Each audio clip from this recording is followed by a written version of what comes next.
Macam pernah satu kali nasib baik customer tu okay, dia dah panic. First day handover, the next day kereta tak boleh start pakai keyless. So issue is the engine start. So I call my mechanic to ask what's the issue. Dia cakap issue engine start.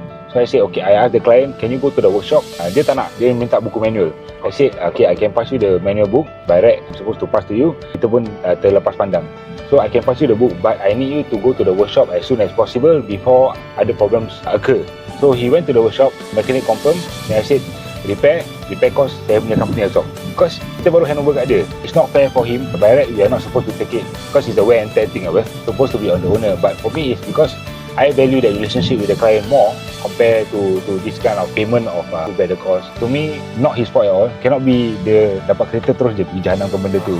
The repair cost almost cost us 4 digits. It's about less than 1,000. We take that responsibility. The next day, he collect the car. Everything is as per normal.